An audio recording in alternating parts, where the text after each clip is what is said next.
에, 오늘 하나님께는 불가능이 없다, 그런 제목으로 잠깐만 말씀을 드리겠습니다. 하나님이 불가능이 없다는 것을 전지전능하신 하나님이라, 하나님은 전능하신 분이다, 그런 표현을 합니다. 하나님은 모르는 것이 없다 하실 때는 하나님은 전지하신 하나님입니다. 하나님은 영으로 아니 계신 것이 없다 할 때는 하나님은 무소부재하신 하나님입니다. 이렇게 우리가 표현을 하지요. 여호와 하나님을 여러분과 저는 아버지로 호칭하면서 그의 자녀로 사는 신분의 변화를 하나님이 우리에게 그리스도를 통해서 허락해 주셨습니다. 이 사실은 참말로 놀라운 사실이고 축복된 그런 사실이죠.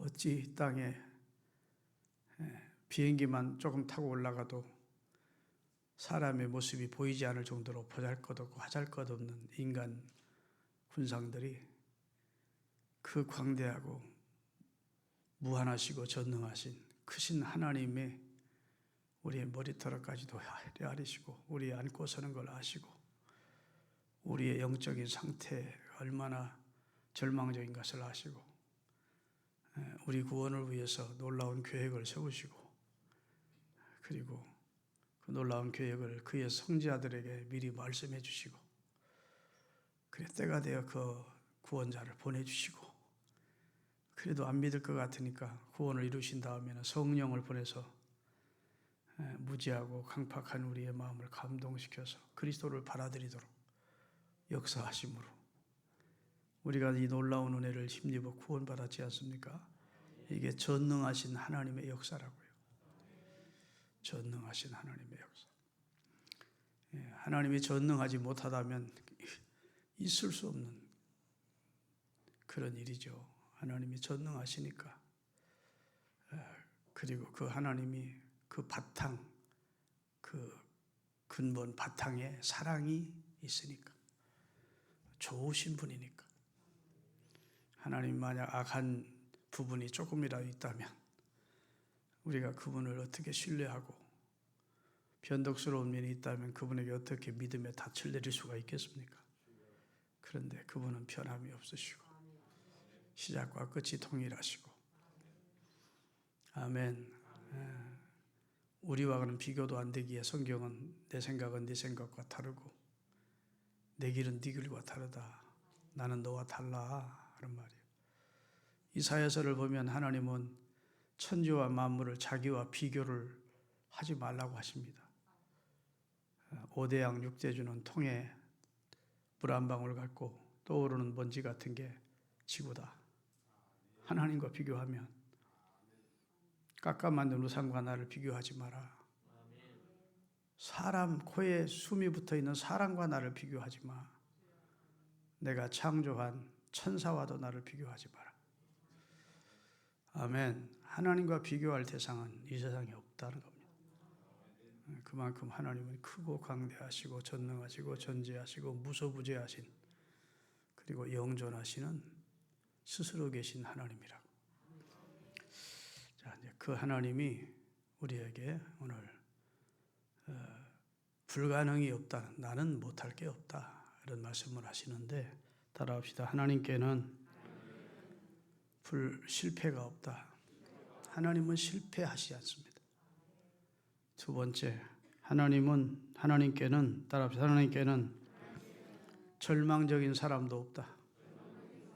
아무리 절망적인 사람이라도 하나님이 역사하시면 바꿀 수 있습니다.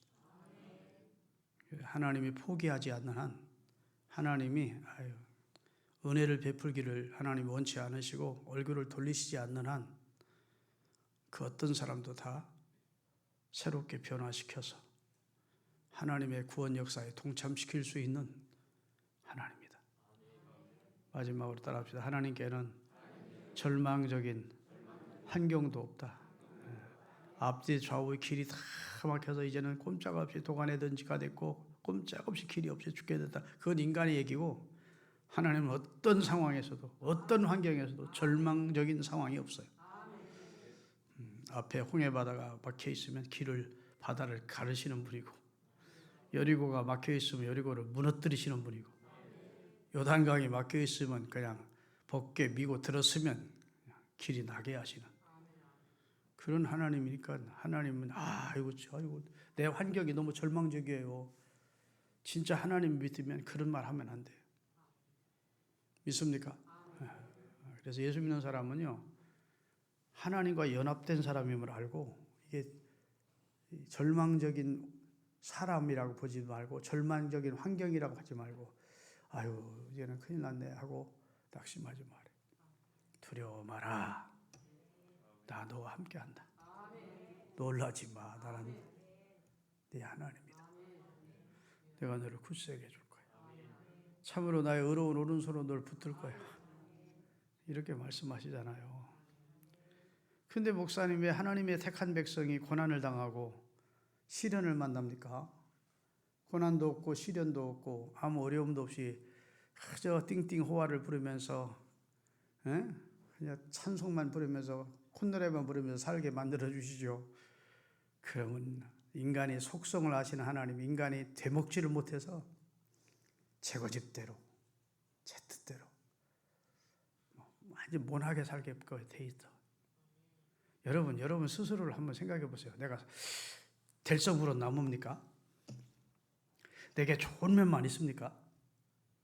아니, 다른 사람과 비교하면 또 상대적으로 내가 그 사람보다 좀 나은 것 같다 싶어도 스스로 하나님 앞에 나를 세워보면 진짜 절망할 수밖에 없는 존재가 나지요.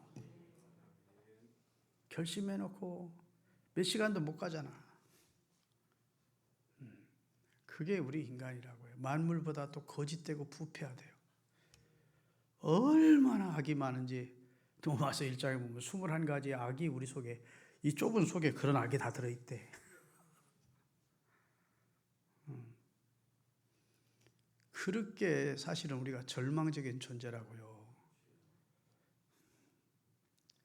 그러니까 그런 존재를 하나님의 사람으로 만들기 위해서는 두드려야 돼. 여러분, 대장간에 가면 그냥 연장을 만들어내는 법이 없습니다. 아무리 유능한 대장장이라도 쇳덩어리 갖다 놓고 그냥 뭐 망치 만들고 무슨 뭐 호미 만들고 절대 그렇게 못해요. 어디로 들어갑니까? 불 속으로 들어가서 때립니까? 안 때립니까? 때려. 많이 맞을수록 제대로 된 연장이 나와요. 그리고 총동이 들어있는 물속에 탁 잠궈. 또 끄집어내. 또 때려. 또 물속에 넣어. 이 과정을 여러 번 한다고요. 여러분, 그 토기장이가 질그릇 하나 만들 때라도 그냥 흙 갖다 만들지 않습니다. 그걸 불순물 다 걸러내고 뭐 지푸레기 다 걸러내고 그냥 발로 밟고 그냥 또 큰 이제 뭐라고 하나 막 도로래로 밀고 하여튼 뭐 10번 100번 진력해 놓는다.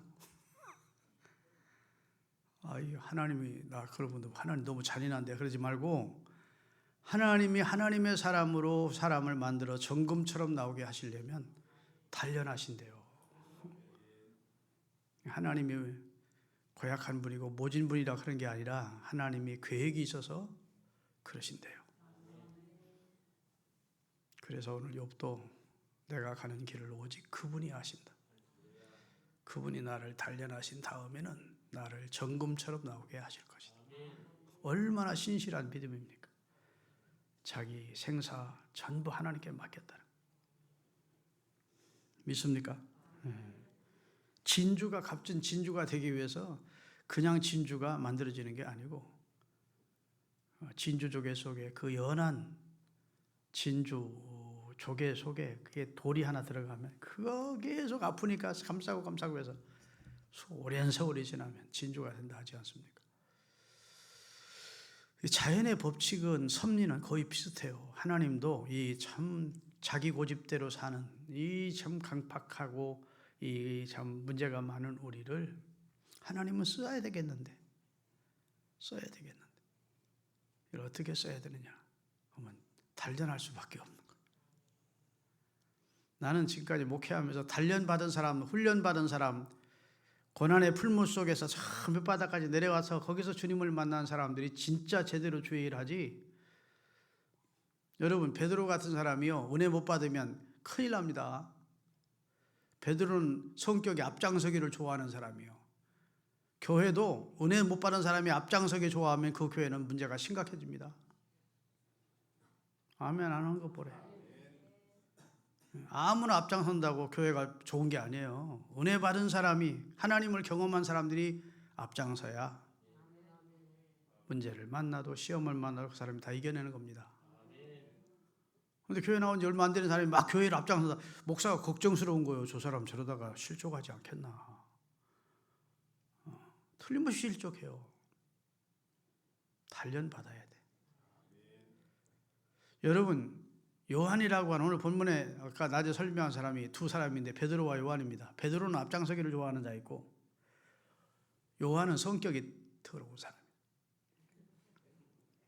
얼마나 불같은 성격인지 우레의 아들이라고 그랬어요.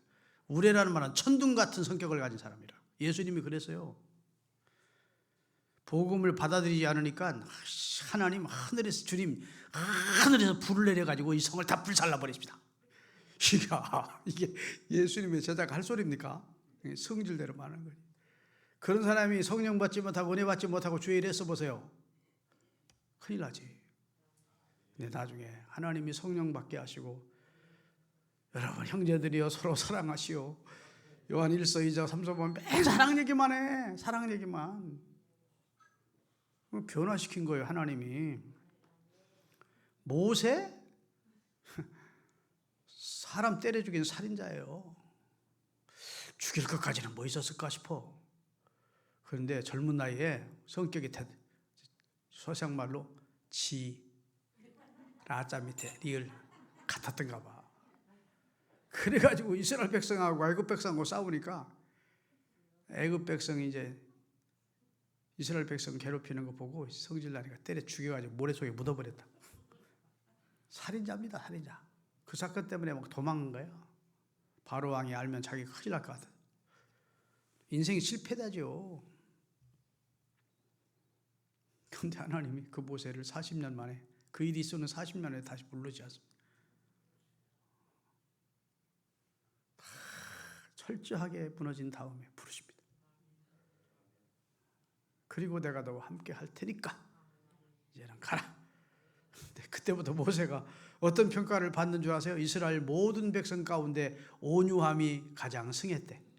진짜 좋은 성품, 온유한 사람으로 바뀌어졌대요. 그 누가 그렇게 만들었을까요? 하나님이 만든 거지. 요나도 오늘 요나서 3장에 보면요, 1장부터 요나서를 읽어보면 요나도 고집불통이었어요. 하나님의 선지자는 제일 덕목이 하나님 말씀에 순종해야 되는 거야. 근데 하나님의 말씀이 분명하고 구체적으로 자기 임했는데도 순종하네. 자기 배짱하고 안 맞다는 거지. 무슨 니누에 가서 하나님의 말씀을 절하라 그래. 갔다가 나 맞아 죽을 수도 있고 테러 당할 수도 있고, 그놈들은 망가야 될 놈인데 가서 말씀 전하라는 것은 저 사람 회개하면 용서해 주려고 그러는구나. 에이, 안 맞아 틀린 거야. 그래 도망간 거예요. 반대로. 그래가지고 바다 배 밑에까지 내려가고. 그런데 하나님 어떻게 역사하는지 보세요. 요나서 3장 1절. 큰 물고기가 다시 토해내니까 다 같이 여호와의 말씀이 두 번째로 요나에게 임하니라. 이르시되 일어나 저 큰 성읍 니느웨로 가서 내가 내게 명한 바를 그들에게 전파하라. 처음에 하셨던 말씀을 그대로 하시는 거예요. 처음에 갔더라면 얼마나 좋아. 두드러 맞은 다음에 항복 다 한 다음에 똑같은 말씀을 두 번째 요나에게 주셔서 하나님의 뜻을 관철시킵니다. 그래서 하나님은 실패가 없는 분이야. 하나님은 뜻하신 것을 꼭 이루시는 분이야. 믿습니까? 하나님에게는 절망적인 사람이 없어. 아무리 쓸모없는 사람이라도 하나님은 변화시켜서 쓸모있는 사람으로 만들 수 있어. 하나님께 절망적인 환경은 없어요. 어떤 환경도 하나님은 다 변화시킬 수 있어. 그런 하나님을 아버지로 믿는 사람답게 올해를 살아야 돼요. 올 한 해를 맨날 이 말만 죽겠어, 안 돼, 못 살겠어, 뭐 하나님들 거역하려고 하지 마시고 늘 하나님을 염두에 두고 살라고요. 하나님이 나와 함께한다. 나는 하나님이 백성이다. 나는 하나님의 자녀다. 인간적으로 보면 이건 어려운 일이지만 하나님이 내게 은혜 주시면 가능하다. 이렇게 말할 줄 아는 믿음, 그렇게 말할 수 있는 입술, 그렇게 말하고 그런 생각을 가지는 마음이 중요합니다. 그게 믿음으로 사는 거예요. 오직 나의 의는 믿음으로 사는 사람이들. 올 한 해 그렇게 사십시다. 기도하겠습니다.